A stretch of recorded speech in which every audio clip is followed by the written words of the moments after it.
वहाँ के संस्कार होते हैं, वहाँ का एक कल्चर होता है। तो हम लोग जहां भी है, परमेश्वर ने हमें जहां रखा है उस क्षेत्र का, इन सारी चीजों का अगर हम लोग जायजा लेते हैं, जायजा करते हैं, तो हम लोगों को बहुत बड़ा आशीष मिलता है अपनी सेवकाई में आगे बढ़ने के लिए। क्योंकि हम लोग वहीं पर पैदा हुए होते हैं तो सोचते हैं कि हम सब जानते हैं, लेकिन ऐसा होता नहीं है। कुछ ऐसी चीजें होती हैं जिनके बारे में हम लोगों को पता नहीं होता है, तो वो सारी चीजें निकल कर बाहर आती है। फिर सेवकाई करना थोड़ा सा आ, आ, सामान्य रूप में आसान हो जाता है। तो इसमें प्रभु का बहुत बड़ा हाथ होता है, बहुत बड़ा योगदान होता है। तो इन सारी चीजों को इसलिए हम लोग देखेंगे कि कैसे अध्ययन करना है, कैसे अपने शहर के बारे में समझना है, सोचना है, देखना है, ताकि हम लोग और इफेक्टिव हो सके। तो भाई यहाँ पर हम लोग देखेंगे थेसलोनियों का जो सेकंड पत्री है, दूसरा पत्री, उसके बारे में। थेसलोनी के जो मसीह लोग वहां पर थे, उनको हम लोग देखते हैं कि ये पौलुस का दूसरा पत्र अपना जो सुसमाचार का कार्य पौलुस को जो सौंपा गया था, उसको ईमानदारी से जारी रखने का वो आग्रह करता है। जो वचन उन्होंने वहां सुनाया, जो सुसमाचार वहां पर सुनाया, पौलुस कहता है कि इसे और लोगों तक पहुंचाने का काम जो है वो आप लोग जारी रखो। पौलुस कुछ उन्हीं मुद्दों पर फिर से उसने जो है अपने विचारों को उनके सामने प्रस्तुत करने की कोशिश की है, जिसमें ये जो कलीसिया है उसको लिखे हुए अपने पहले पत्र को भी उसने संबोधित किया है। कहता है कि मैंने इसके पहले भी आपको लिखा है। तो वो जो विश्वासी उत्पीड़न का सामना करने के लिए दृढ़ रहने के लिए उनकी सराहना करता है, उनको एनकरेज करता है कि आपने बहुत कुछ सहा, लेकिन उसमें प्रभु का धन्यवाद हो। तो प्रभु के दिन के बारे में और भी अधिक बताता है, और समुदाय जो है वहां पर, उसमें जो लोग आलसी बन गए हैं उनको काम पर वापस लौटने के लिए कहता है। सुसमाचार की सच्ची समझ जो है वो भविष्य के लिए आशा को प्रेरित करेगी। आशा जो हमारे दिलों में पनपी है परमेश्वर का वचन सुनने के बाद, वो खुद को भी प्रेरित करती रहे और दूसरों को भी प्रेरणा देने का कार्य करता रहे। साथ ही जो वर्तमान में जो लोग उस वक्त के परिश्रम कर रहे थे उनको भी प्रेरित करता है। तो यहां पर इसके पहले कि हम लोग आगे बढ़े, इस एक बात का जिक्र यहाँ पे उस वक्त भी उन्होंने किया था पौलुस ने। वो कहते हैं कि अपने अपने काम पर वापस लौट जाओ। कुछ लोगों के लिए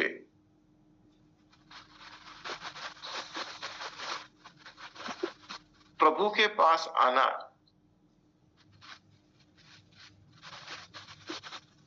एक गलत ढंग से प्रस्तुत किया गया है। कुछ लोगों को ऐसा लगता है, अब उसमें हम लोग अगर वापस चले जाएं थोड़ा सा इतिहास में, अपने ही देश में, बाहर कहीं जाने की जरूरत नहीं है, तो हम लोग देखते हैं कि यहाँ पर मिशन कंपाउंड हुआ करते थे। तो मिशन कंपाउंड जो उनके थे जिनके पास बहुत प्रॉपर्टी थी और जो लोग कुछ काम कर रहे थे। अब चर्च ऑफ नॉर्थ इंडिया के पास मिशन कंपाउंड नहीं था, बेलगाम की मैं बात कर रहा हूं। तो मिशन कंपाउंड केवल था उन लोगों का, उनमें से एक थे मेथोडिस्ट और दूसरे थे ब्रेथरन। तो ये दो हमारे यहाँ के जो ग्रुप थे वो बहुत एक्टिव थे और उन्होंने बहुत प्रचार और प्रसार का कार्य बेलगाम में किया। दो लोग जिनके बारे में मैं थोड़ा सा मैंने संशोधन किया, मैंने समझने की कोशिश की। उसमें से 2 लोग थे जो ब्राह्मण थे, जो मुझसे पहले, मैं तो बहुत बहुत हाल ही में आया हूँ प्रभु के पास। लेकिन मेरे पहले 2 फैमिलीज में से 2 लोग प्रभु के पास आए थे। और उसमें से एक जो है वो महिला थी, बहन को कुछ दिक्कत थी, शारीरिक व्याधि थी, उसकी वजह से वो प्रभु के पास आई, लेकिन वो स्थिर बने रही, चंगाई पाने के बाद वापस चली नहीं गई। दूसरे थे बड़मन जी, जिनका मारुति गली में घर था, व्यवसाय था, और ये जो व्यक्ति है ये बंबई चले गए और वहां पर उन्होंने सेवकाई का काम प्रारंभ किया। उन्होंने वहां पर उस वक्त प्रिंटिंग के माध्यम से, प्रिंटिंग प्रेस के माध्यम से उन्होंने बहुत कुछ काम किया। तो बड़मन जी जो है वो बहुत बड़ा नाम बन गया सेवकाई में उन दिनों। तो ये जो ब्रेदरन असेंबली है, ये लोग क्या करते थे, और ये मेथोडिस्ट वाले, कि जो कोई मसीह के पास आता था उसे एक क्वार्टर दिया करते थे, मतलब एक घर दिया करते थे रहने के लिए। क्योंकि यहाँ की जो व्यवस्था है, सामाजिक व्यवस्था, उस व्यवस्था में जब कोई मसीह बन जाता था, यीशु मसीह का फॉलोअर बन जाता था, तो उसे आमतौर पे अपनी कम्युनिटी से बेदखल किया जाता था। तो फिर उनके पास रहने के लिए घर नहीं हुआ करता था। तो इन लोगों को वहां पर छोटे छोटे घर जो हैं वो दिए गए। ये कुछ 35 एकड़ की प्रॉपर्टी थी बेलगाम में, और उसमें इस तरह से लोगों को जगह दी गई थी रहने के लिए। ब्रदरन के पास 3 प्रॉपर्टियां थी। एक चंदगढ़ में थी, एक सुलगा नाम का एक गांव है वहां पर है, और तीसरी थी खानापुर। तो खानापुर की प्रॉपर्टी जो है वो बेच दी गई है, सुलगा की प्रॉपर्टी बची है, और चंदगढ़ की प्रॉपर्टी में इंक्रोचमेंट होकर वो सब प्रॉपर्टी चली गई। वहां पर स्टोरी नाम के एक मिशनरी आए थे ऑस्ट्रेलिया से अपनी पत्नी और बच्चों के साथ। तो उन्होंने वहां पर सेवकाई शुरू की, और वहां पर एक ब्रदरन, ये बाद में ब्रदरन एक्चुअली बन गए शायद, लेकिन उन्होंने तो है ऑस्ट्रेलिया से आकर वहां पर सेवकाई आरंभ की थी। तो कुछ फैमिली जो है वो प्रभु के पास आ गई, और एक कलीसिया की स्थापना चंडगढ़ में हो गई। तो ये जितनी भी प्रॉपर्टीज थी, उसके पीछे का कारण ये था कि इस तरह से जो लोग आते हैं अपने लोगों को छोड़कर, अपना धर्म छोड़कर, अपनी सारी चीजों को त्याग कर, तो फिर उनको समाज जब नकारता है तो कम से कम उनके पास अपना सर छिपाने के लिए कोई जगह हो। तो ये मिशन कंपाउंड, अब ये मिशन कंपाउंड को मैं इसलिए रेफर कर रहा हूं क्योंकि इसमें एक बात आ गई बाद में चलकर। बाद में तो फ्रीडम थी, बाद में फ्रीडम मिल गई लोगों को कि वो किसी भी धर्म को स्वीकार कर सकते हैं और उसका प्रैक्टिस कर सकते हैं। तो उसके लिए उन्हें ऐसा इतनी तकलीफें जो हैं वो उठानी नहीं पड़ती थी। तो ये जो मिशन कंपाउंड क्रिश्चियनिटी जब शुरू हो गई तो उसमें क्या हो गया, लोगों को लगने लगा कि ये मेरा हक है। मैं अगर यीशु के पास आता हूं, अगर मैं यीशु के साथ चलता हूं, तो मुझे घर मिलेगा, मुझे जमीन मिलेगी, मुझे ये मिलेगा, मुझे वो मिलेगा। और लोग जो है फिर आलसी होने लगे, क्योंकि उनको खाना वाना भी परोसा जाता था। उनको कहा जाता था कि ठीक है, मिशन कंपाउंड की थोड़ी साफ सफाई देख लो और तुम्हें इतनी तनख्वाह देते हैं, तुम अपना घर भी चलाओ। तो लोग जो है आलसी होते गए। उसमें सबसे बड़ा आलसीपन जो है वो उन लोगों में आ गया जो किसी तरह से डायरेक्टली सेवा में इंक्लूड कर दिए गए थे, जैसे कि प्रभु की सेवा है, चर्च का काम है। तो लोगों ने काम पर जाना बंद कर दिया। अभी जैसा हो रहा है, अभी दिक्कत इतनी बड़ी आ रही है हम लोगों को, हम लोग ऐसे देहात में रहते हैं, क्योंकि यहाँ पे चावल भी मिलता है, गेहूं भी मिलता है, और मतलब जो अनाज जो चाहिए रोजमर्रा के जीवन में वो अब मुफ्त मिल रहा है मोदी जी के इस प्रयासों से। तो अब लोग जो है वो खेती में काम करने के लिए आने से भी मना कर रहे हैं, क्योंकि उनका तो पेट भर रहा है, उनको पेट भरने के लिए कुछ करने की जरूरत नहीं है। तो उनका अगर जी चाहा, मन किया, तो वो काम पर आएंगे, नहीं तो घर में बैठे रहेंगे। तो ऐसा ही सेवकाई में भी होता है, आज के तारीख में भी होता है। लोगों को ऐसा लगता है कि ये बहुत आसान है, और एक बार मैंने सेवा कर दी तो फिर सेवा अगर मैंने शुरू कर दी तो फिर मेरी सारी जरूरतें जो है वो अपने आप पूरी होती जाएगी, मुझे कुछ काम करने की जरूरत नहीं रहेगी। तो हम लोगों को ये समझना जरूरी है कि ऐसा नहीं करना चाहिए। अपना वो हमें कमाना चाहिए। पौलुस इसके बारे में बहुत साफ है, बहुत ही साफ अक्षरों में, शब्दों में उसने लोगों को सुनाया है। वो कहता है कि अगर आज आपने काम किया है तो ही आपको भोजन खाना चाहिए। तो ये जो एक सेवकाई है, इस सेवकाई के बारे में पौलुस इनको समझाने की कोशिश कर रहा है कि तुम आलसी ना बनो, अपने अपने काम पर वापस लौट कर जाओ। इसके लिए पत्र लिखना पड़ा। तो हम लोग सोच सकते हैं कि ये जो भी बीमारी है ये नई नहीं है, ये पुरानी है। तो आगे बढ़ेंगे। थेसलोनियों की, पहले थेसलोनियों की तरह हम लोग पौलुस, सिल्वानुस और तीमुथियुस को, ये जो दूसरी पत्री है थेसलोनियों की, उसमें अपने अपने विचारों को साझा करके इन लोगों तक पहुंचाने का काम किया है। तो हम लोग कह सकते हैं कि ये तीनों इस पत्र के भी लेखक है, उनको पहचाना गया है लेखक के रूप में। तो हम भी उसे उसी आधार पर ले लेते हैं। लेकिन तो लेखकत्व के बारे में कुछ आधुनिक बहस है। ये सचमुच किसने लिखा हो? ये बहस पॉल के अन्य पत्रों की शैली और शब्दावली के अंतर के कारण है। इस सुझाव के इर्द गिर्द हम लोग देख सकते हैं कि बाकी की जो धर्मशास्त्र या उसके प्रारंभिक ईसाई धर्म के जो स्थान थे, इस काल से तुलना में ये जो भाषा है ये अधिक विकसित लगती है। और पहली थेसलोनियों की साथ में इसका वैसे देखा जाए तो बहुत घनिष्ठ समानताएं भी हैं। तो ये कंफ्यूजन किसी ने क्रिएट किया हुआ है, किसी बुद्धिजीवी ने।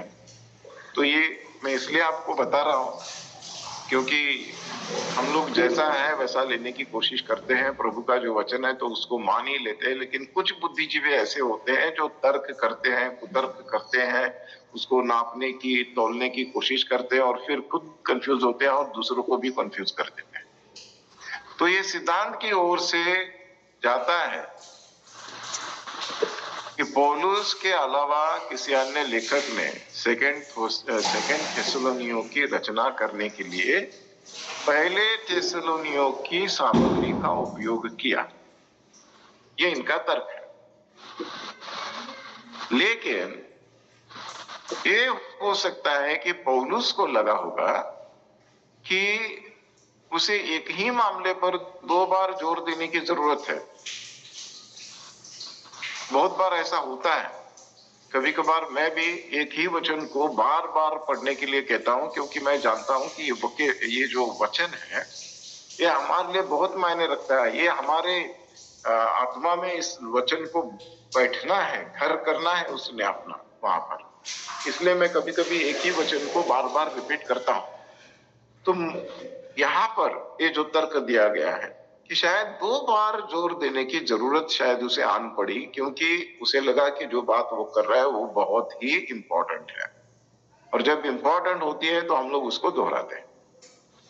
उसके पास एक बड़ी शब्दावली थी, मतलब उसकी जो भाषा है वो बहुत रिच थी। उसमें एक अलग लेखक का इस्तेमाल किया था, और प्रारंभिक जो हमारा मसीही धर्मशास्त्र है अक्सर बताए गए सिद्धांतों से अधिक विकसित था।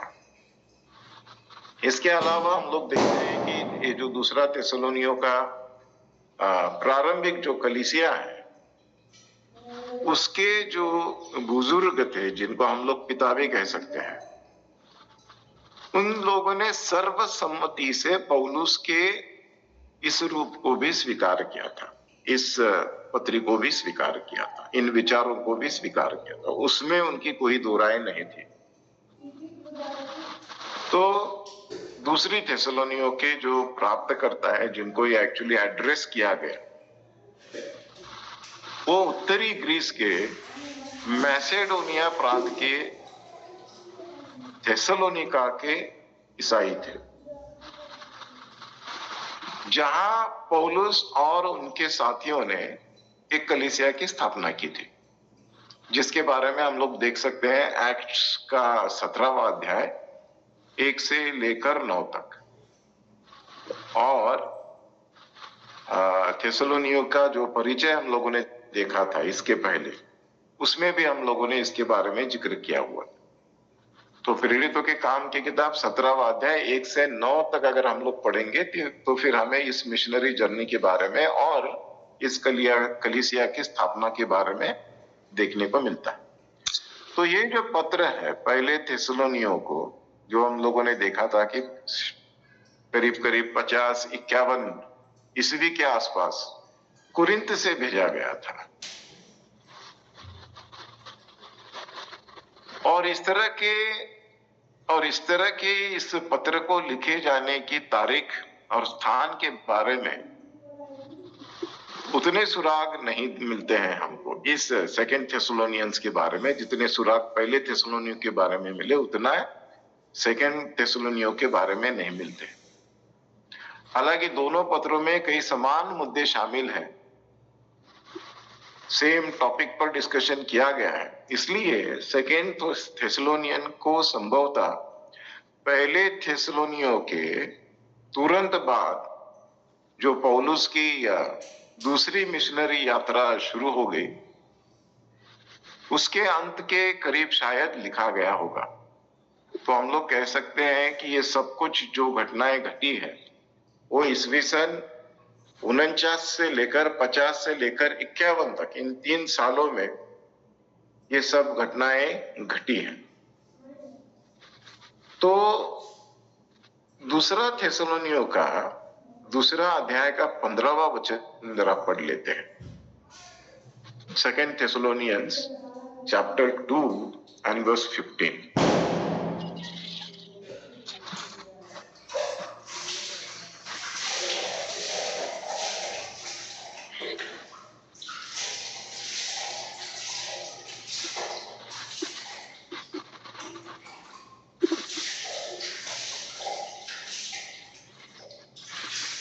इसलिए है भाइयों, स्थिर रहो और जो जो बातें तुमने क्या वचन क्या पत्री के द्वारा हमसे सीखी है उन्हें थामे रहो। Amen. Therefore, brethren, stand fast and hold the traditions which ye have been taught, whether by word or our epistle. तो इस वचन की शुरुआत जो है उसको देखिएगा, therefore, इसलिए, इसका मतलब इसके पीछे कुछ है। therefore, इसका मतलब इसके पीछे कुछ है, क्योंकि अंग्रेजी का जो शब्द है ये पहले से इसका कंटिन्यूएशन है, therefore। तो इसके पीछे कुछ कारण है। तो ऐसा लगता है कि पौलुस के द्वारा जो पहले थिस्सलुनियों को लिखे जाने के बाद से उस पत्र में संबोधित किए गए जो भी रीजंस हुए होंगे या कारण रहे होंगे वो अधिक तीव्र हो गए थे। उसमें से एक था जो उत्पीड़न, जो मसीह की वापसी के बारे में अनिश्चितता और कलीसिया में आलस्य ले आ रहा था। जब उत्पीड़न होता है तो या तो लोग बहुत ज्यादा जागरूक हो जाते हैं जिसे हम लोग कहते हैं कि बेदारी आ जाती है, नया संजीवन आ जाता है। नहीं तो लोग जो है वो अपने घर में छिपकर बैठ जाते हैं। तो पहले जो पत्र है उसमें जो उल्लेख किया गया था, उसमें उत्पीड़न और पीड़ा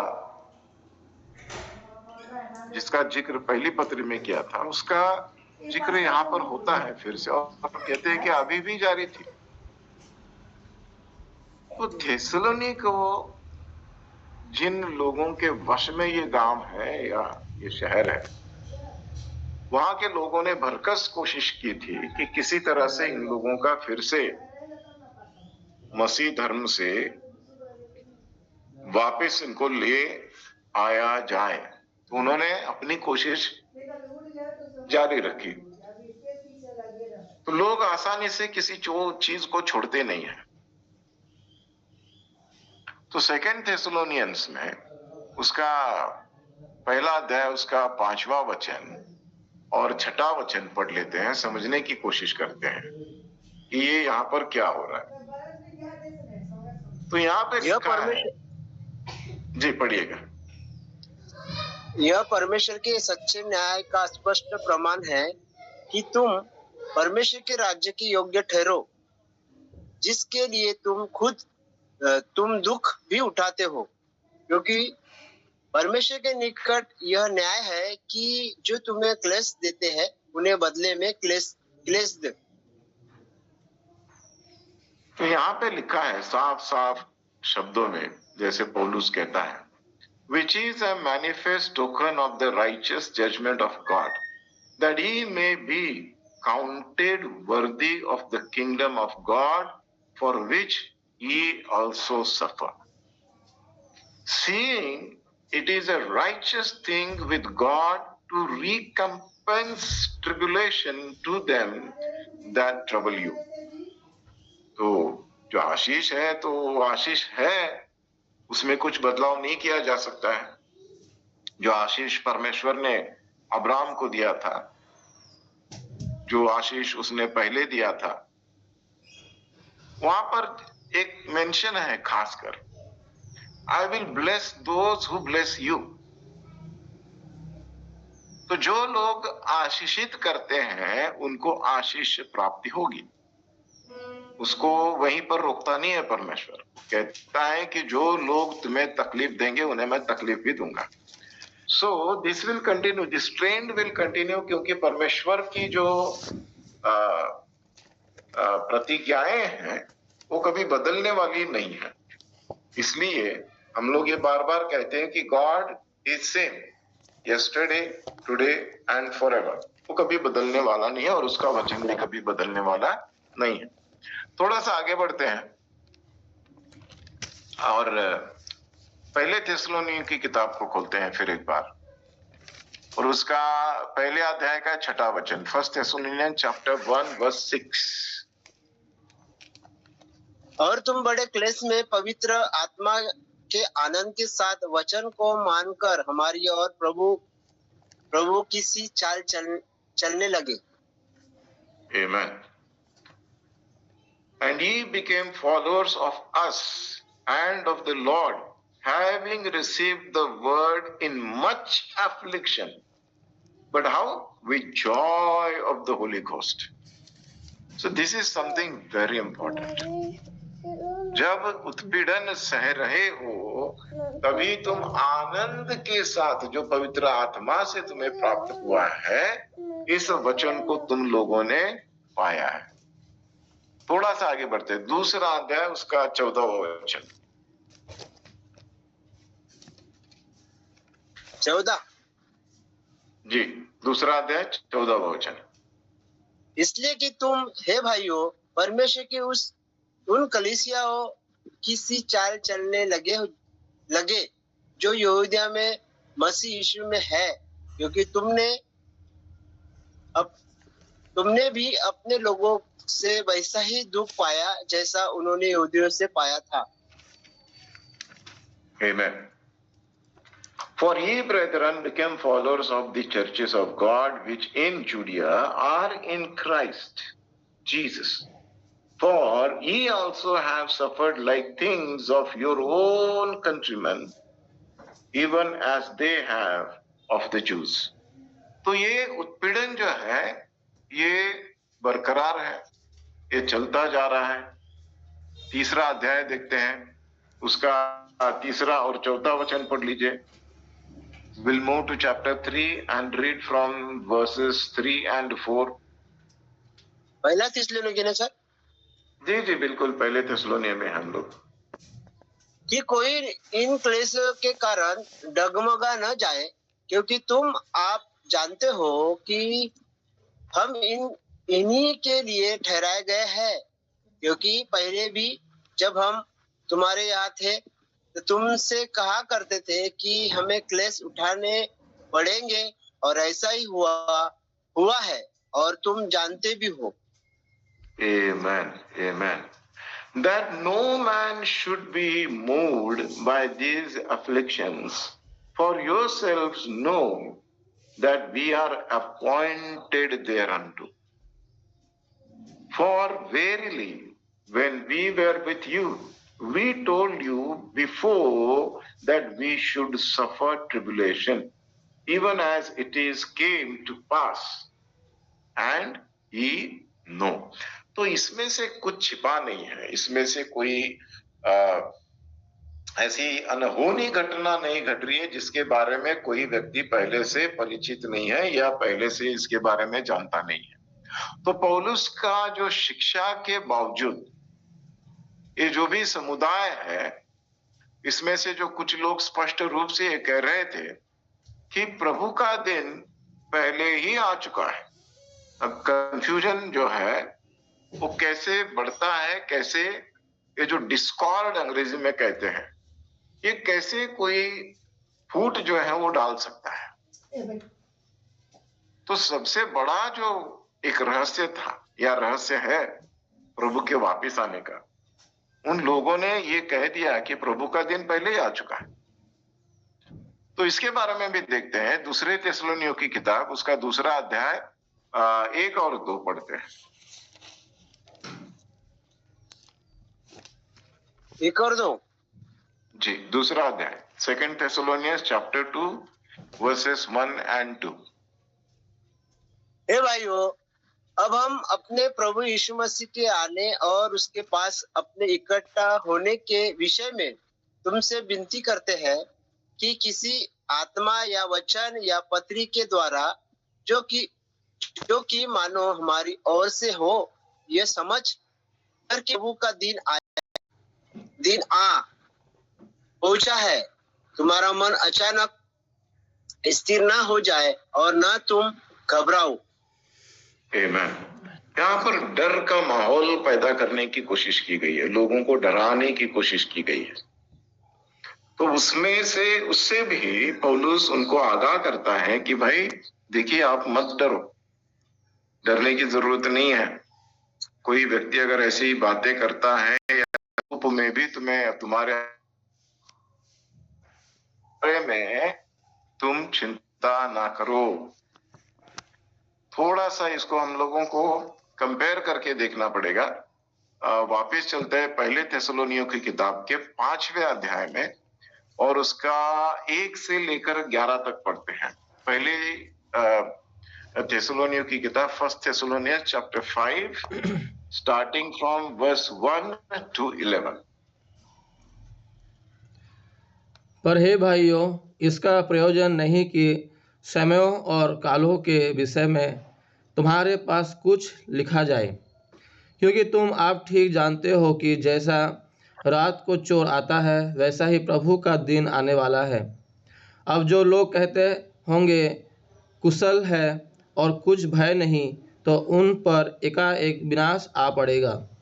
जिस प्रकार गर्भवती पर पीड़ा और वे किसी रीति से ना बचेंगे। पर हे भाइयों, तुम तो अंधकार में नहीं हो कि वह दिन तुम पर चोर के समान आ पड़े, क्योंकि तुम सब ज्योति की संतान और दिन की संतान हो। हम ना रात के हैं ना अंधकार के हैं, इसलिए हम दूसरों के समान सोते ना रहें, पर जागते और सावधान रहें। क्योंकि जो सोते हैं वे रात ही को सोते हैं, और जो मतवाले होते हैं वे रात ही को मतवाले होते हैं। पर हम जो दिन के हैं, विश्वास और प्रेम की झिलम पहनकर और उद्धार की आशा का टोप पहनकर सावधान रहें, क्योंकि परमेश्वर ने हमें क्रोध के लिए नहीं परंतु इसलिए ठहराया है कि हम अपने प्रभु यीशु मसीह के द्वारा उद्धार प्राप्त करें। वो हमारे लिए इस कारण मरा कि हम चाहे जागते हो और चाहे सोते हो, सब मिलकर उसी के साथ जिएं। इस कारण एक दूसरे को शांति दो, एक दूसरे की उन्नति का कारण बनो, जैसा कि तुम करते भी हो। आमेन। सर पढ़ दिए जी, ये पहला थिस्सलुनीके का कौन सा चैप्टर था? पांचवा चैप्टर था, 1 से लेकर 11।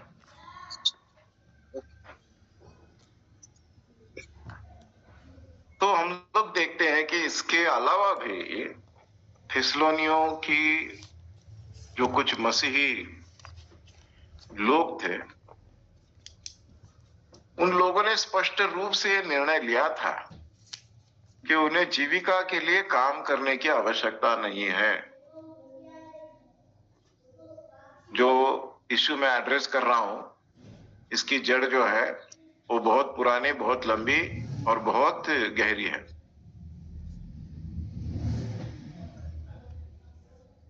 तो इसे हम लोग उसी के वचन से देखते हैं, क्योंकि अपने विचारों से बेहतर पौलुस के विचार है, और जब पौलुस कुछ कहता है तो उसके पीछे बहुत बड़ी अथॉरिटी है।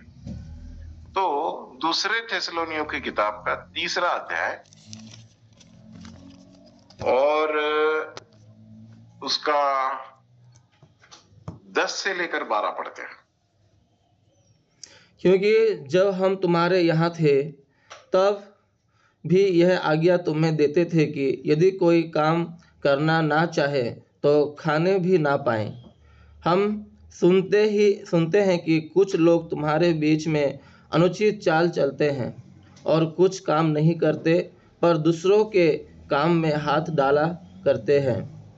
ऐसों को हम प्रभु यीशु मसीह में आज्ञा देते हैं और समझाते हैं कि चुपचाप काम करके अपनी ही रोटी खाया करें। तुम हे भाइयों, भलाई करने में साहस ना छोड़ो। यदि कोई हमारे इस पत्री की आमेन। जी 10 से 12 पढ़ना था आपको। Thank you. तो हम लोग देख रहे हैं यहाँ पर कि कुछ लोग ऐसे हैं जिन्होंने ये अपना मन बना ही लिया कि अब मुझे कुछ करने की जरूरत नहीं है, मैं बैठकर खाऊंगा, मुझे काम पर जाने की जरूरत नहीं है। इसके पीछे के जो विचार है, उन विचार को भी समझना जरूरी है। उनके जिस कंफ्यूजन में ये लोग थे, उस कंफ्यूजन की वजह से यहाँ पर कुछ बातें जो हैं वो घट रही है। सबसे बड़ा कंफ्यूजन ये था उन लोगों के लिए, और ये लोग सोच रहे थे कि प्रभु जो है वो अब जल्द आएगा, अभी आएगा, तो अगर आ रहा है तो काम करने की क्या जरूरत है। दूसरा विचार इसके साथ ये भी जुड़ता गया कि मैं तो प्रभु का सेवक हूं, मुझे काम करने की क्या जरूरत है। तो दोनों ही हालातों में एक बात को समझना जरूरी है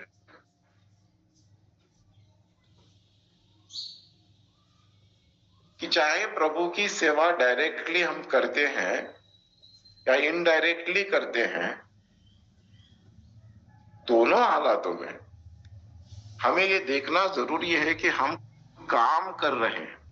अब सेवकाई में है तो इसका मतलब है कि प्रभु की सेवकाई कर रहे हो, तो सेवकाई पूरे लगन के साथ, पूरे मन के साथ, पूरे सामर्थ्य के साथ, आत्मा से भरपूर होकर करते रहो।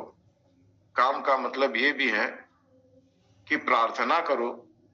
प्रार्थना करने के लिए भी जो समय आप लोग इन्वेस्ट करते हैं उसमें से भी आपको प्रतिफल मिलता है। लेकिन अगर कुछ करोगे ही नहीं, हाथ पर हाथ बांधे बैठे रहोगे ये सोचकर कि मैं तो मैंने तो इतना सब कुछ छोड़ दिया, त्याग दिया, ऐसा किया वैसा किया, अब मुझे कुछ करने की जरूरत नहीं है, मुझे अब तुम बस खाना खिलाओ, मुझे संभालो। ऐसा नहीं होता है। तो ऐसे विचारों को पहले से ही हम लोगों को चाहिए कि लोगों के मन से उखाड़ कर दूर फेंके। किसी को भी हमें अपने ऊपर निर्भर नहीं करना है, हमें रास्ता दिखाना है, और वो रास्ता निर्भरता का नहीं है, वो रास्ता किसी के ऊपर डिपेंडेंट होने का नहीं है, वो रास्ता केवल अपने उद्धार को पाने का है। तो जो तुम कर रहे हो वो तुम बने रहो, करते रहो, लेकिन चाहे कुछ भी करते तो तुम्हें तुम्हारी मोक्ष प्राप्ति नहीं मिलती। तो ये जो रास्ता परमेश्वर ने यीशु मसीह के द्वारा खोला है, उस पर अगर तुम चलते हो, बने रहते हो, तो तुम अपने मोक्ष को प्राप्त कर सकते हो। इसके लिए कुछ स्पेशल करने की जरूरत नहीं है। और एक पंथ जो है वो बन गया उसी दौरान जब यीशु मसीह का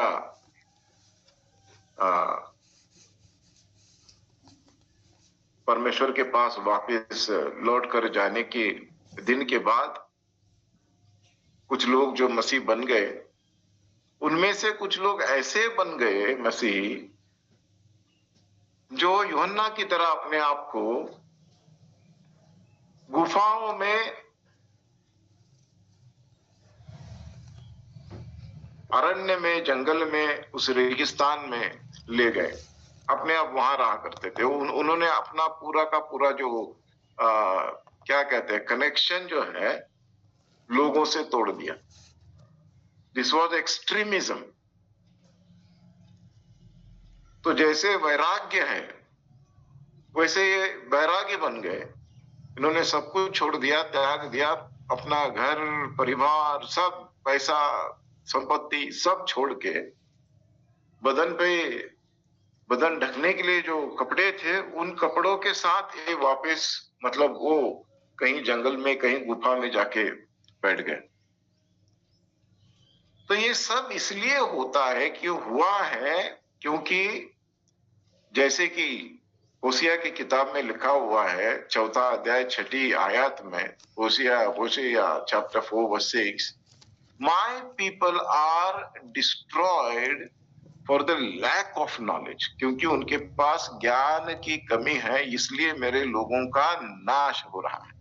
और ये आज की तारीख में भी है। ऐसा नहीं है कि केवल उस वक्त हुआ करता था, होशे के काल में हुआ करता था, नहीं, आज की तारीख में भी लोग जो है वो ज्ञान के अभाव के कारण नाश हो रहे हैं। फिर एक बार वापस चलते हैं पहले थिस्सलुनीकियों की किताब में, उसका 4 अध्याय खोलते हैं।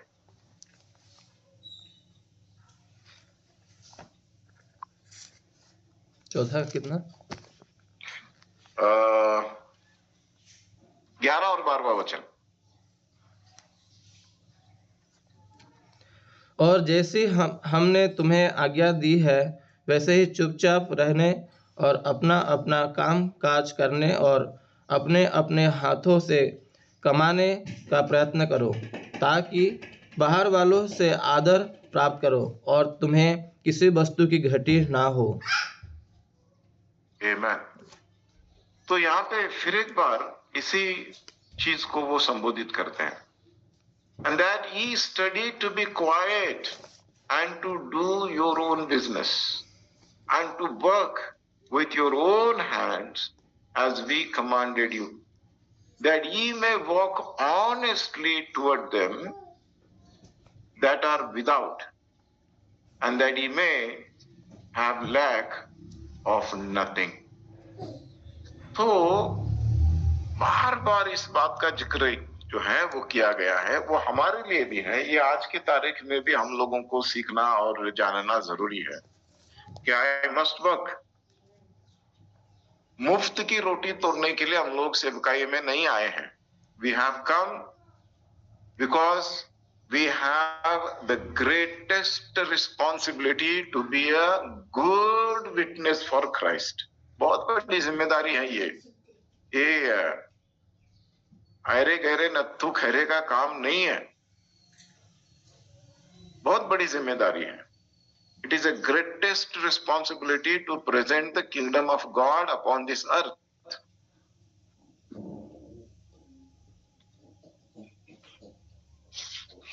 थोड़ा सा आगे बढ़ते हैं, 5वां अध्याय का 14वां वचन, chapter 5 verse 14, first Thessalonians chapter 5 verse 14। हे भाइयों, हम तुम्हें समझाते हैं कि जो ठीक चाल नहीं चलते उनको समझाओ, कायरों को ढाढ़स दो, निर्बलों को संभालो, सबकी और सहनशीलता दिखाओ। Amen. Now we exhort you, brethren, warn them that are unruly, comfort the feeble-minded, support the weak, be patient toward all men.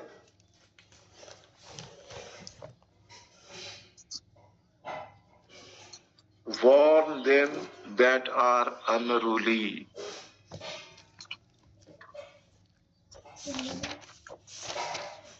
पंद्रहवां वचन में लिखा है, सावधान, कोई किसी से बुराई के बदले बुराई न करे, पर सदा भलाई करने पर तत्पर रहो, आपस में और सब से भी भलाई की ही चेष्टा करो। See that none render evil for evil unto any man, but ever follow that which is good, both among yourselves and to all men. तो ये जो इसे बार बार पौलुस को समझाने की जो चेष्टा करनी पड़ रही है, वो इसलिए पड़ रही है क्योंकि कुछ लोगों ने गलत रास्ता अख्तियार कर लिया है, गलत राह पर चल रहे हैं, मिसअंडरस्टैंडिंग क्रिएट हो चुकी है। तो हमें चाहिए कि इन बातों के भेद को समझें और इनको अपने जीवन में अपनाएं, और इस बात का जरूर ध्यान दें, इस बात पर जरूर ध्यान दें कि जब मैं लोगों के सामने आता हूं, लोगों के सामने किसी कारणवश मुझे प्रस्तुत होना पड़ता है, तो किसी चीज की खामी, किसी चीज की कमी मेरे जीवन से उन लोगों को दिखाई ना दे। मतलब ऐसा नहीं है कि कुछ भी करो लेकिन छिपाओ, नहीं। Live a responsible life, lead a responsible life, कि किसी को भी तुम्हारे जीवन में कोई खोट अगर वो चाहेगा तो भी नहीं निकाल पाएगा। We have to live that perfectly. ये हमारी जिम्मेदारी है एक सेवक होने के नाते। We are not common people, हम लोग आम आदमी नहीं है, not mango people, okay. We are special, we have been called, amen. तो हमें उस जो हमारा कॉलिंग है, उस कॉलिंग के आधार पर अपने जीवन की रचना करनी चाहिए। थोड़ा आगे बढ़ते हैं। पॉल के इस पत्र को थोड़ी गंभीरता से लेने की जरूरत है, क्योंकि ये दोनों पत्रियां जो है एक के साथ जुड़ी हुई है और एक ही बात पे ज्यादा जोर देकर पौलुस कुछ बातों को स्पष्ट करने की कोशिश कर रहा है। तो पहले बाकी की जो उनकी पत्रियां हैं, सेकंड थेसलोनियों में एक अभिवादन जो हम लोग देखते हैं सेकंड थेसलोनिया के पहले अध्याय के पहले 2 वचन में है, तुरंत एक धन्यवाद का अनुभाग भी यहाँ पर है।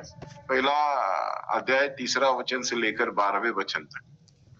और हम लोग देखते हैं कि यहाँ पर एक फ्लो है, एक प्रवाह है जो पत्र का जो मुख्य चिंताओं का परिचय देता है। ऐसा इसके पहले नहीं हुआ है। तो सेकंड थेसलोनियन की पहले अध्याय को खोलते हैं, पहले 2 वचन पहले पढ़ लेते हैं। पौलुस और सिलवानुस और तीमुथियुस की ओर से थिस्सलुनीकियों की कलीसिया के नाम जो हमारे पिता परमेश्वर और प्रभु यीशु मसीह में है, हमारे पिता परमेश्वर और प्रभु यीशु मसीह की ओर से तुम्हें अनुग्रह और शांति मिलती रहे। आमेन। अब 3 से लेकर 12 तक पढ़िएगा। हे भाइयों, तुम्हारे विषय में हमें हर समय परमेश्वर का धन्यवाद करना चाहिए, और यह उचित भी है, इसलिए कि तुम्हारा विश्वास बहुत बढ़ता जाता है और तुम सबका प्रेम आपस में बहुत ही बढ़ता जाता है, यहाँ तक कि हम आप परमेश्वर की कलीसिया में तुम्हारे विषय में घमंड करते हैं कि जितने उपद्रव और क्लेश तुम सहते हो, उन सब में तुम्हारा धीरज और विश्वास प्रकट होता है। यह परमेश्वर के सच्चे न्याय का स्पष्ट प्रमाण है कि तुम परमेश्वर के राज्य के योग्य ठहरो, जिसके लिए तुम दुख भी उठाते हो, क्योंकि परमेश्वर के निकट यह न्याय है कि जो तुम्हें क्लेश देते हैं उन्हें बदले में क्लेश दे, और तुम्हें जो क्लेश पाते हो हमारे साथ चैन दे। उस समय जब कि प्रभु यीशु अपने सामर्थी दूतों के साथ धधकती हुई आग में स्वर्ग से प्रकट होगा, और जो परमेश्वर को नहीं पहचानते और हमारे प्रभु यीशु के सुसमाचार को नहीं मानते उनसे पलटा लेगा। वे प्रभु के सामने से और उसकी शक्ति के तेज से दूर होकर अनंत विनाश का दंड पाएंगे। यह उस दिन होगा जब वह अपने पवित्र लोगों में महिमा पाने और सब विश्वास करने वालों में आश्चर्य का कारण होने को आएगा, क्योंकि तुमने हमारी गवाही पर विश्वास किया। इसलिए हम सदा तुम्हारे लिए प्रार्थना भी करते हैं कि हमारा परमेश्वर तुम्हें इस बुलाहट के योग्य समझे और भलाई की हर एक इच्छा और विश्वास के हर एक काम को सामर्थ्य सहित पूरे करें, ताकि हमारे परमेश्वर और प्रभु यीशु मसीह के अनुग्रह के अनुसार तुम्हारे प्रभु यीशु का नाम तुम में महिमा पाए और तुम उसमें। आमेन, आमेन। तो हम लोग देखते हैं कि एक चिंता का जो विषय है उसका यहाँ पर परिचय उसने दिया है। बहुत साल पहले एक किताब प्रकाशित हुई थी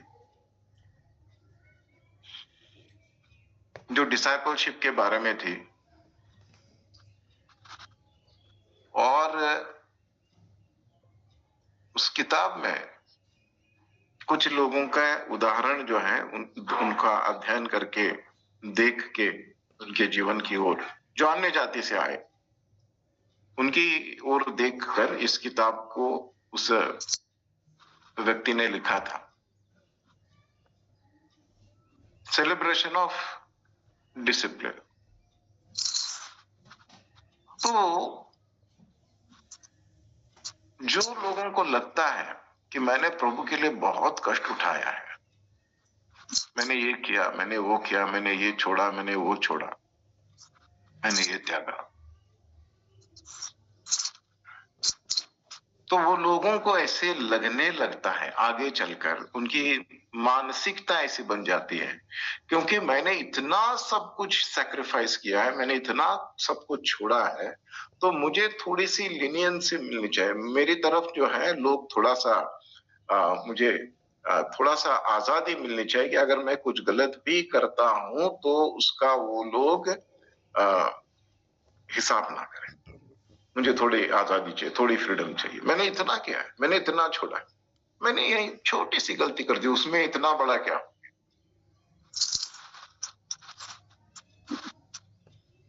तो उसके लिए पौलुस ने बहुत ही छोटे इस व्यक्ति ने, इन भाई साहब ने जो एक बहुत बड़ी किताब लिखी है, यहाँ पर 2-3 वचनों में वो कहते हैं कि मैं जानता हूं कि तुम लोगों ने बहुत कष्ट उठाए हैं।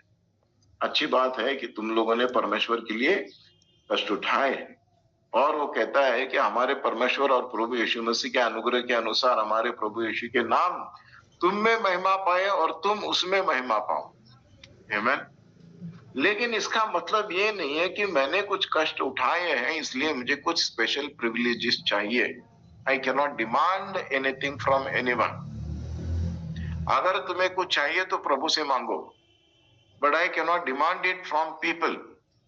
उनके माथे पे जाके बैठ के, उनके सिर पर बैठ के ये उनको बतलाते रहना कि मैंने इतना किया, मैंने उतना किया, मैंने इतना सैक्रिफाइस किया है, मुझे अब इन चीजों की जरूरत है, मुझे चाहिए, आप मेरी मदद करो। We can not do that. कोई भी नहीं कर सकता है।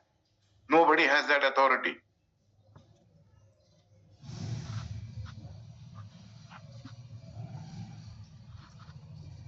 इसलिए हम सदा तुम्हारे निमित्त प्रार्थना भी करते हैं कि हमारा परमेश्वर तुम्हें इस बुलाहट के योग्य समझे और भलाई की हर एक इच्छा और विश्वास के हर एक काम को सामर्थ्य के सहित पूरा करें। अब उस बुलाहट के योग्य कौन समझना चाहिए? हमारा परमेश्वर ये समझना चाहिए कि जिसको उसने बुलाया है वो उस बुलाहट के योग्य कार्य कर रहा है। ये जिम्मेदारी का काम है। This is not appeasing people. लोगों को खुश करने की सेवकाई नहीं दी गई है हमें लोगों को सही राह की सेवकाई दी गई है। किसी के मुंह पर उसकी स्तुति करो, उसे खुश करो, उन्हें बताओ कि तुम कितने अच्छे हो, तुम ऐसे हो, तुम वैसे हो। वो काम करने के लिए हमको नहीं बुलाया है। हमें ये बुलाया है कि अगर किसी के जीवन में झांकते हो, वहां पर तुम्हें कुछ गलत नजर आता है तो मुंह खोलो, बताओ कि भाई साहब जो आप कर रहे हो वो सही नहीं है, यहां आपको करेक्शन की जरूरत है। तो चाहे मसीह हो चाहे नॉन मसीह हो, परमेश्वर का वचन ये भी कहता है कि अगर तुम जानते हो कि कुछ गलत हो रहा है, अगर तुम्हारा भाई कुछ गलत कर रहा है, अगर तुम उससे जाकर नहीं बताते हो कि तुम गलत कर रहे हो तो वो भी पाप है।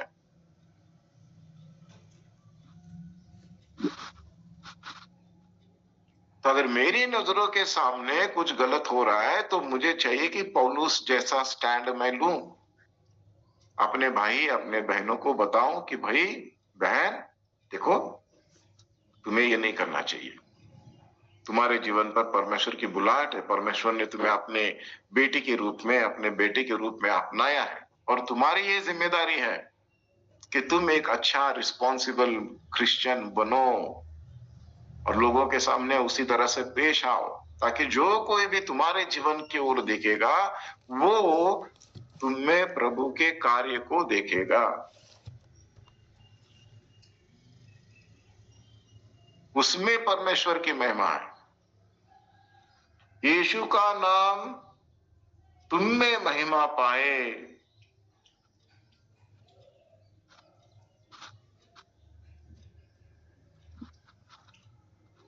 That Christ may be glorified in you.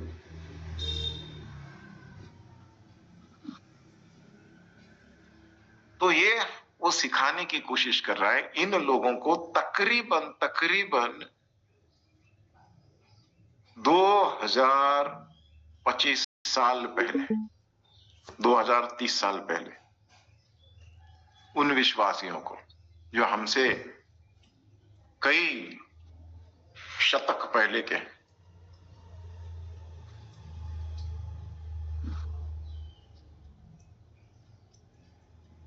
तो हम लोगों को इन चीजों से एक बात को सीखना जरूरी है एज ए क्रिश्चियन, एक मसीही होने के नाते, कि I have a greater responsibility. मुझे बहुत बड़ी जिम्मेदारी सौंपी गई है। मेरे जीवन पर परमेश्वर की बुलाहट है और उसके अनुसार मुझे काम करना चाहिए। इस मामले में पौलुस जो है उसका जो प्राथमिक इरादा जो है थेसलोनियों के विश्वासियों के लिए, पहले तो उनके सांत्वना करना है, फिर उनको सलाह देनी है और फिर प्रोत्साहित करना है, क्योंकि उत्पीड़न का सामना ये लोग कर रहे थे। इसके आगे का जो मुख्य भाग है, दूसरा अध्याय उसका 1 से लेकर 17 में, पौलुस थिस्सलुनियों को आश्वस्त करता है कि मसीह की वापसी पहले से नहीं हुई है। जो एक मिसअंडरस्टैंडिंग, एक नरेटिव क्रिएट करने की कोशिश कुछ लोग कर रहे थे, उनका वो खंडन करता है और उनसे कहता है कि ऐसा नहीं हुआ है, क्योंकि उस दिन से पहले की घटनाएं अभी तक नहीं घटी है। 2000 साल पहले की बात हो रही है। पौलुस ने उन्हें इन मामलों में और इन मामलों के बारे में पहले से लिख दिया था, जब वो उनके साथ था, पहले से उनको बताया था, सिखाया था।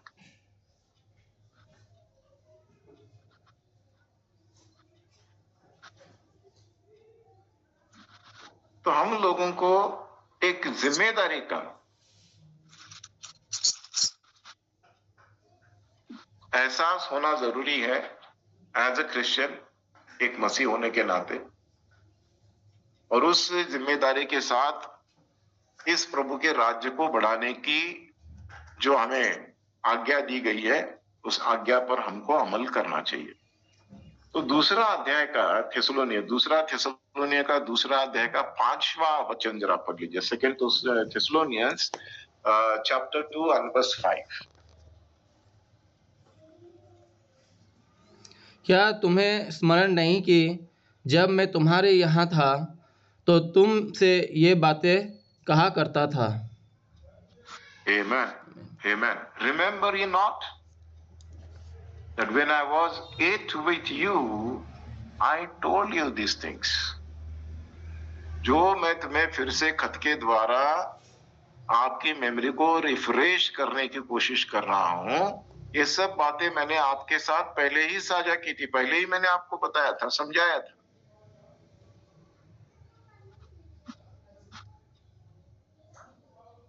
आज यहीं पर रुकते हैं, कल इसके आगे का रुख करेंगे, समझने की कोशिश करेंगे और थोड़ा पौलुस की जिम्मेदारी भरी बुलाहट की जो उसने एक व्याख्या की है, उस व्याख्या को, क्योंकि ये बहुत इंपॉर्टेंट है और हमें चाहिए कि हमें इन चीजों को अपनाना चाहिए। बाकी के लोगों की ओर नहीं देखेंगे, बाकी लोग करते हैं नहीं करते हैं, वो उनकी समझ के अनुसार चलते हैं, लेकिन जो समझ बूझ परमेश्वर हमें दे रहे हैं और इन सारी घटनाओं की, इन सारी चीजों की बार बार हमारे सामने जो प्रस्तुत करने की पवित्र आत्मा कोशिश कर रहा है, इसके पीछे मुझे लगता है कि बहुत बड़ा कारण है। तो इन चीजों को सीखेंगे, इनको अपनाएंगे और एक जिम्मेदार मसीह बनने की कोशिश लगातार जारी रखेंगे। तो आज यहीं पे रुकते हैं, आइए प्रार्थना करते हैं और फिर कल सुबह मिलते हैं।